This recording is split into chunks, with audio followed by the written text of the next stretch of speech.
Good morning all student. Keshav Vidya Mandir के YouTube channel में आपका हार्दिक स्वागत है।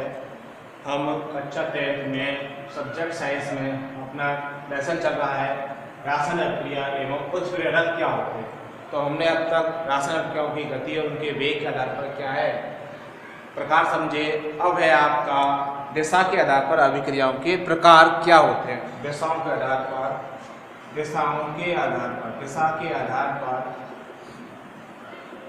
आधार पर रासायनिक अभिक्रियाओं के प्रकार। दिशा के आधार पर रासायनिक अभिक्रियाओं के प्रकार क्या होते हैं। अभिक्रियाओं के प्रकार, दिशाओं के आधार पर रासायनिक अभिक्रियाओं के प्रकार क्या हैं। तो आपका है रासायनिक अभिक्रियाओं में दिशाओं के आधार पर पहली आपकी अनुत्क्रमणीय अभिक्रिया। दिशाओं के आधार पर अभिक्रियाएं दो प्रकार की होती हैं। पहली आपकी है अनुत्क्रमणीय अभिक्रिया, इसको बोलते हैं अनुत्क्रमणीय अभिक्रिया। अनुत्क्रमणीय अभिक्रिया के नाम से इसको जाना। अनुत्क्रमणीय पहली जो अभिक्रिया है उसको बोलते हैं अनुत्क्रमणीय अभिक्रिया। अब अनुत्क्रमणीय अभिक्रिया क्या होती है, उसकी परिभाषा क्या है। मतलब अनुत्क्रमणीय जो अभिक्रिया है तो वे अभिक्रियाएं केवल जो एक ही दिशा में क्या होती हैं, संपन्न होती हैं। तो वे अभिक्रियाएं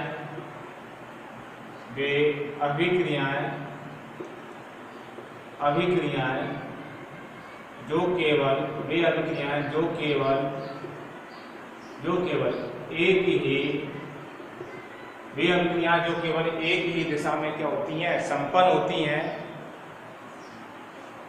वे अभिक्रियाएं जो केवल एक ही दिशा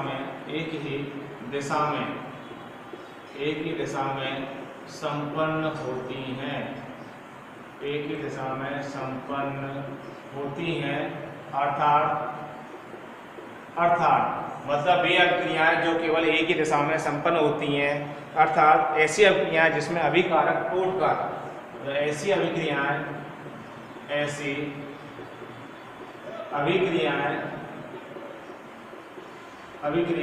जिसमें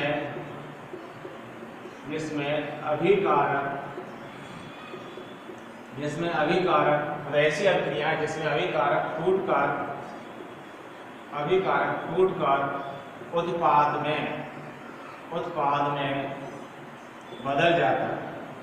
में बदल जाता है। तो ऐसी रासायनिक अभिक्रियाएं जो केवल एक ही दिशा में क्या होती हैं, संपन्न होती हैं, अर्थात ऐसी अभिक्रियाएं जो कि जिसमें अभिकारक टूटकर उत्पाद में क्या है, बदल जाता है, उसको क्या बोलते हैं, अनुत्क्रमणीय अभिक्रिया कहते हैं। तथा अभिकारकों की सांद्रता अभिकारकों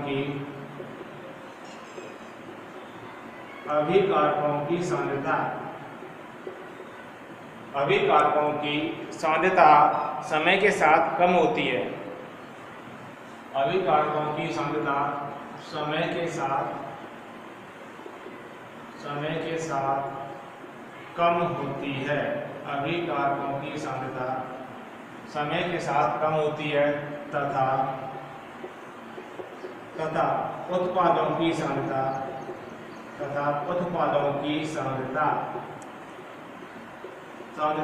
समय के साथ क्या होगी, बढ़ेगी या कम होगी। तो उत्पादों की सांद्रता समय के साथ बढ़ती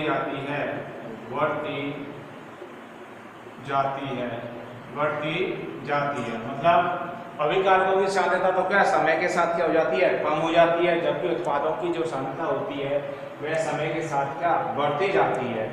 तो इन अभिक्रियाओं में अभिकारक व उत्पादों के मध्य रासायनिक समीकरण में केवल मतलब इन अभिक्रियाओं में अभिकारक व उत्पाद के मध्य रासायनिक अभिक्रिया में तीर के निशान का चिन्ह लगाया जाता तीर के निशान का चिन्ह लगाया जाता है। तो इसका मतलब है तीर के निशान का कोई अभिक्रिया अभिकारक से किधर हो रही है, उत्पाद की हो रही है। जैसे कि a प्लस बी इसका टू क्या बन गया, ए बी। ठीक, तो कोई अभिक्रिया a से लेकर a क्या है, अभिकारक, a प्लस बी क्या है, अभिकारक है। अभिकारक से उत्पाद की जो अभिक्रिया होगी तो ये भी अभिक्रिया इसको कह सकते हैं। तो अंतकुल में अभिक्रियाओं में अणुत्क्रमणीय जो अभिक्रिया है उनमें उत्पादों से अभिकारक का निर्माण नहीं किया जा सकता है। अभिकारक से उत्पादों का निर्माण नहीं किया जाता है। तो समझो अणुत्क्रमणीय अभिक्रिया क्या होती हैं। अणुत्क्रमणीय अभिक्रिया जिसको कि वे अभिक्रियाएं जो केवल एक ही दिशा में संपन्न होती है, मतलब एक साइड में क्या होती है, संपन्न होती है, जैसे कि एक ही दिशा में क्योंकि लगातार संपन्न होती है। अर्थात ऐसी अभिक्रिया जिसमें अभिकारक, ऐसी अभिक्रिया जिसमें अभिकारक टूटकर, अभिकारक क्या है, टूटकर उत्पादों में क्या होगा, परिवर्तित होगा। जैसे कि a प्लस बी ये अभिकारक है, ये टूटकर अभिकारक उत्पादों में क्या हो जाता है, परिवर्तित हो जाता है। उत्पादों में क्या हो गया, परिवर्तित हो गया। मतलब अभिकारक टूटकर उत्पादों में क्या परिवर्तित हो जाता है। तो अभिकारकों की जो सांद्रता होती है वह समय के साथ क्या हो जाती है, कम हो जाती है। तो अभिकारकों की सांद्रता समय के साथ क्या होती है, कम होती है, जबकि उत्पादों की सांद्रता समय के साथ क्या होती है, बढ़ती जाती है। ठीक, तो अभिकारकों की सांद्रता समय के साथ क्या कम होती जाती है, जबकि अभिकारक उत्पादों की सांद्रता समय के साथ बढ़ती जाती है। अर्थात अभिकारक और उत्पाद के मध्य, मतलब किसी रासायनिक अभिक्रिया में अभिकारक और उत्पाद के मध्य, दोनों के मध्य तीर का निशान का क्या चिन्ह लगाया जाता है। अब तीर के निशान का चिन्ह का मतलब होता है कोई अभिक्रिया अभिकारक से, कोई अभिक्रिया अभिकारक से किधर हो रही है, उत्पाद की ओर हो रही है। तो ये अभिक्रियाएं क्या कहलाएंगी, उत्क्रमणीय अभिक्रिया के क्या है, उत्क्रमणीय अभिक्रिया कहलाती है। तो इस प्रकार की अभिक्रिया को बोलते हैं उत्क्रमणीय अभिक्रिया, जो एक ही दिशा में क्या होती है, संपन्न होती है। जैसे अनुत्क्रमणीय जो अभिक्रिया है उसमें उत्पाद से अभिकारकों का निर्माण नहीं किया जा सकता। तो इस नोट है इसमें, मतलब अनुत्क्रमणीय अभिक्रिया में अनुत्क्रमणीय अभिक्रिया में अनुत्क्रमणीय अभिक्रियाओं में अनुत्क्रमणीय अभिक्रियाओं में उत्पाद से अभिकारकों का निर्माण नहीं किया जा सकता। मतलब अभिकारकों से, मतलब उत्पाद से अभिकारकों का निर्माण नहीं किया जा सकता, निर्माण नहीं किया जा सकता है। अभिकारकों से निर्माण नहीं किया जाता है। मतलब वो अनुत्क्रमण जो अभिक्रिया होंगी उसमें उत्पाद से, जो प्रोडक्ट से, उससे क्या है, अभिकारक का निर्माण नहीं कर सकते हैं। जैसे कि आपका जैसे a प्लस बी इसका टू क्या बन गया, ए बी बन गया। तो कोई अभिकारक से क्या बना, उत्पाद बना। अभिकारक से क्या बना, उत्पाद। तो उत्पाद से, दोबारा उत्पाद से क्या अभिकारक का निर्माण नहीं बन सकता। मतलब मूल जो पदार्थ, जो नया पदार्थ बना है, उस नए पदार्थ से मूल पदार्थ में अपन क्या उसकी उत्पत्ति नहीं हो सकती। मतलब जो भी नया उत्पाद ए बना है, उस उत्पाद से दोबारा हम क्या उसको, जो जिसके अवयवी कण होते हैं, अवयवी कण मतलब जो पार्ट्स होते हैं, कण जो होते हैं सूक्ष्म कण, उससे दोबारा उसको क्या बांटा नहीं जा सकता है। तो उत्पाद से दोबारा क्या अभिकारक का निर्माण नहीं कर सकते हैं। तो ऐसी अभिक्रिया कहलाएंगी उत्क्रमणीय अभिक्रियाएं कहलाती हैं। जैसे कि C प्लस O2 इसका टू क्या बन गया, CO2 बन गया। तो C प्लस यानी कार्बन और O2 यानी ऑक्सीजन, अभिकारक धीरे धीरे घटते जाते हैं और उत्पाद क्या इसमें धीरे धीरे बढ़ते जाते हैं। ये क्या C यानी कार्बन, इसको बोलते हैं कार्बन। ये आपका क्या है, ऑक्सीजन। ये ऑक्सीजन है, इसमें अभिकारक, ये आपका क्या है, O2 कार्बन डाइऑक्साइड।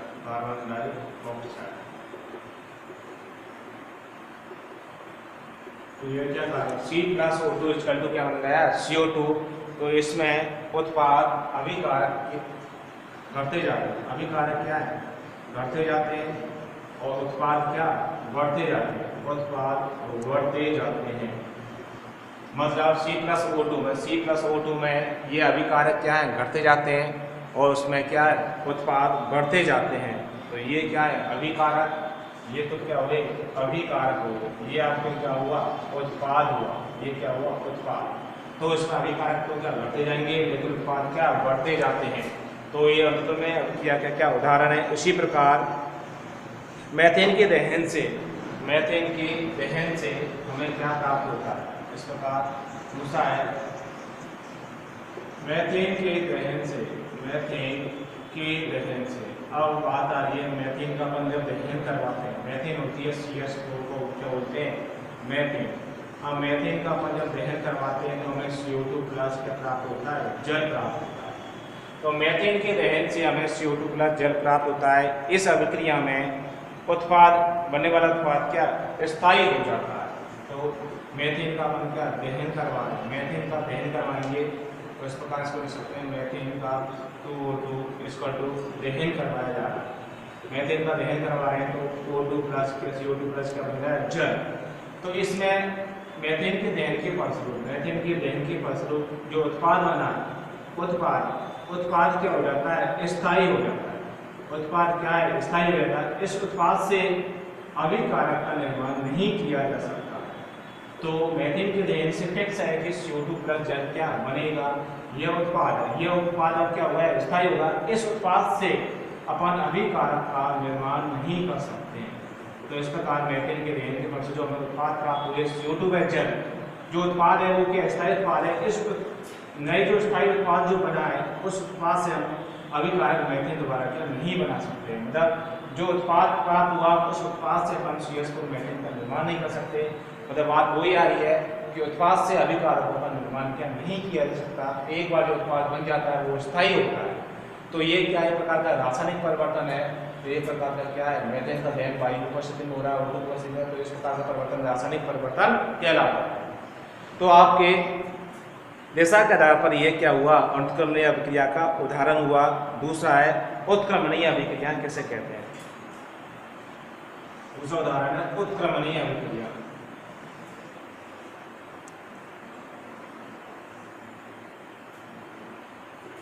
उत्क्रमणीय अभिक्रिया की क्या परिभाषा है, वे अभिक्रिया जिसमें अभिकारक क्रिया करते हैं, वे अभिक्रिया जिसमें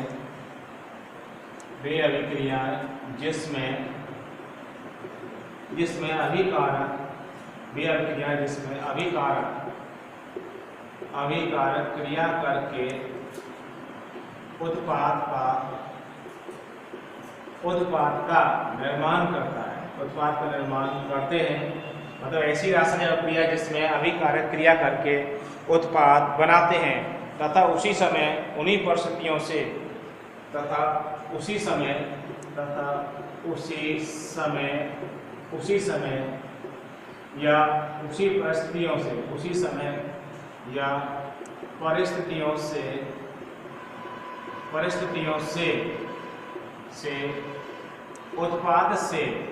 उत्पाद से अभिकारक का निर्माण किया जा सकता है। उत्पाद से अभिकारक का निर्माण किया जा सकता है। मतलब उसी समय क्या है, उत्पाद से अभिकारक का निर्माण क्या किया जा सकता है। यह अभिक्रिया है दोनों दिशाओं में चलती है। यह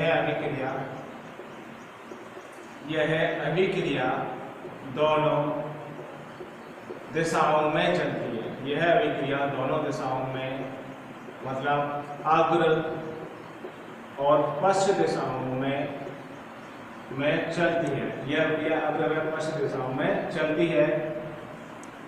इसमें परिवर्तन क्या होता है, अस्थायी होता है। इसमें परिवर्तन क्या होता है, अस्थायी होता है। इसमें परिवर्तन क्या होता है, अस्थायी होता है। तो जो उत्क्रमणीय अभिक्रिया होती है, मतलब यह पश्चिम दिशा में चलता है। अभिकारकों से उत्पाद के बीच के तीर के निशान, दो अर्ध तीरों के निशान क्या लगाए जाते हैं, जिनकी दिशा विपरीत होती है। जैसे कि A+B, मतलब उत्क्रमणीय जो अभिक्रिया है, देखो वो जस्ट क्या है, इसकी क्या विपरीत होती है। जैसे कि उत्क्रमणीय अभिक्रिया है, वे अभिक्रिया है जिसमें अभिकारक क्रिया करके मतलब वे अभिक्रियाएं जिसमें अभिकारक क्रिया करके उत्पाद का निर्माण करता है, अभिकारक क्रिया करके उत्पाद का निर्माण करेगा तथा उसी समय परिस्थितियों से उत्पाद से अपन क्या अभिकारक का निर्माण कर सकते हैं। अब यह अभिक्रिया दोनों दिशाओं में अग्र और पश्चिम दिशाओं में चलती है, इसका परिवर्तन क्या होता है, अस्थायी होता है। इससे अपन क्या नए उत्पाद से अभिकारकों का निर्माण अपन कर सकते हैं। जो मूल नया पदार्थ बना है उससे उसके मूल अवयवी पदार्थ के कणों को क्या अपन प्राप्त कर सकते हैं। इस प्रकार देखो जैसे कि a प्लस बी, जो a प्लस बी जो ये क्या है अभिकारक है, इस अभिकारक को अपन दो अर्ध तीरों के निशान से क्या व्यक्त कर सकते हैं। तो पहले अभिक्रिया के कोई अग्र अभिक्रिया अग्र दिशा, ये पश्चिम दिशा में इसको संपन्न कराया तो क्या प्राप्त हुआ a प्लस बी, उत्पाद हमें क्या प्राप्त हो जाता है। मतलब a प्लस बी से क्या प्राप्त हुआ c प्लस डी हमें प्राप्त होगा। तो a प्लस बी जो अभिकारक है, यह अभिकारक a प्लस बी अभिकारक को दो अर्ध तीरों से व्यक्त करते हैं। तो a प्लस बी अग्र अभिक्रिया, इन अभिक्रियाओं में अभिकारक कभी भी समाप्त नहीं होते हैं। इन अभिक्रियाओं में जो अभिकारक है वो कभी भी क्या समाप्त नहीं हो सकते हैं। तो जैसे कि देखो अभिकारक कैसे समाप्त नहीं हो सकते हैं, जैसे कि मैंने कह दिया कोई अभिक्रिया a प्लस बी इसका टू दो अर्ध तीरों से इसको व्यक्त करते हैं, उत्क्रमणी जो अभिक्रिया होती है c प्लस डी। तो इन दोनों अभिक्रियाओं को दो अर्ध तीरों से क्या व्यक्त किया जाता है। ये आपकी हुई अग्र अभिक्रिया का तीर निशान, ये पश्च अभिक्रिया के तीर का क्या है निशान माना जाता है। ठीक, तो ये अभिकारक उत्पाद। अब जो अभिक्रिया होती है वह अभिकारक से क्या उत्पाद बन रहा है। अब अपन इन अभिक्रियाओं में अभिकारक कभी भी समाप्त होते हैं, इन अभिक्रियाओं में अभिकारक कभी भी समाप्त होते हैं। वो कह रहा है इन अभिक्रियाओं में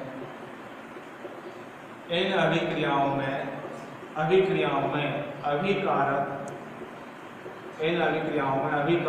कभी भी समाप्त नहीं होते हैं। वो कह रहा है इन अभिक्रियाओं में जो अभिकारक है वो कभी भी क्या नहीं होते हैं, समाप्त नहीं होते हैं। जैसे कि a प्लस बी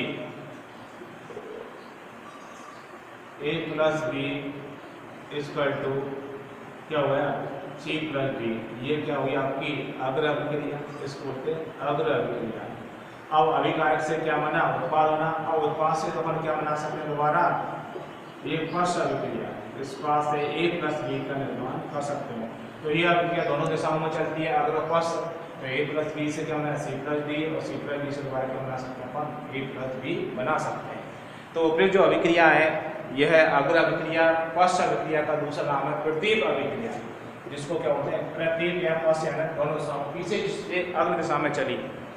अब यह अभिक्रिया दोनों एक साथ संपन्न होती हैं। ये यदि गैसीय अभिक्रिया में अभिकारक मौजूद हो तो इनसे बंद पात्र में इसको क्या बंद किया जा सकता है।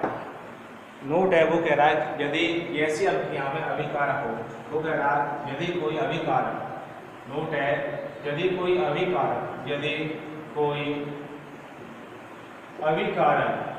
अभिकारक क्या है गैसीय अवस्था में, यदि कोई अभिकारक गैसीय अवस्था में है तो उसको बंद पात्र में यह अभिक्रिया, यह आरक्षण मतलब अभिक्रिया पूर्ण करवाई जाती है। मतलब यदि कोई अभिकारक क्या है गैसीय अवस्था में है, उसका जो मेन जो स्टेट होती है वह बंद पात्र में उसको अभिक्रिया पूर्ण कराई जाती है। यदि कोई अभिकारक गैसीय अवस्था में हो तो बंद पात्र में उसको क्या पूर्ण कराया जाता है। जैसे कि N2 plus H2, N2 plus 3H2 equal to 2NH3। इन अभिक्रियाओं को क्या बंद पात्र में कराया। यदि ये क्या है सबकी इनकी स्टेट क्या है, इनकी स्टेट आपकी है गैसीय अवस्था है। जैसे कि H2 प्लस H2CO3, दूसरा है H2 प्लस H2CO3। ठीक, अब रक्त में हीमोग्लोबिन द्वारा O2 व CO2 का क्या होता है परिवहन होता है। इक्वल टू ये होगा H3O प्लस और HCO3 माइनस, इसको बोलते हैं। तो ये जो उत्क्रमणीय अभिक्रिया होती है, यदि अभिकारक क्या गैसीय अवस्था में है तो बंद पात्र में अभिक्रिया पूर्ण होगी। जैसे कि N2 plus 3H2 equal to 2NH3। अब रक्त में हीमोग्लोबिन का जो परिवहन होता है, रक्त में हीमोग्लोबिन का परिवहन जब करवाया जाता है तो वह O2/CO2 का क्या होता है, रक्त में हीमोग्लोबिन द्वारा O2/CO2 का क्या होता है, परिवहन होता है। तो आपका जो रक्त में हीमोग्लोबिन होता है Hb का परिवहन O2/CO2 के रूप में होता है, O2/CO2 के रूप में होता है। तो रक्त में हीमोग्लोबिन का परिवहन H2 मतलब रक्त में जैसे H2CO3 इसको बोलते हैं हाइड्रोजन कार्बोनेट। तो H3O+ क्या बन गया, hydronium ion plus hydrogen carbonate बन जाता है। तो इस प्रकार ये क्या वाई कार्बोनेट है, इसको बोलते हैं वाई कार्बोनेट। यह भी क्या बन गया, ये बन गया आपका हाइड्रोजन कार्बोनेट। तो रक्त में हीमोग्लोबिन का परिवहन O2/CO2 के रूप में होता है। तो दिशा के आधार पर हमने अभिक्रियाएं पढ़ी, दो उत्क्रमणीय अभिक्रिया और अर्धक्रमणीय अभिक्रिया, जो कि रासायनिक परिवर्तन के दौरान ये अभिक्रिया क्या दोनों दिशा में संपन्न जो होगी, और अग्र और पश्चिम दिशा में संपन्न होने वाली अभिक्रिया क्या कहलाती है, आपकी उत्क्रमणीय अभिक्रिया कहलाती है। मतलब इसका परिवर्तन अस्थायी होता है, थोड़े समय के लिए यह परिवर्तन माना जाता है। तो इस प्रकार दिशा के आधार पर अभिक्रियाओं के क्या प्रकार है, पहली अभिक्रिया आपकी हुई उत्क्रमणीय अभिक्रिया, दूसरी आपकी उत्क्रमणीय अभिक्रिया कहलाती है।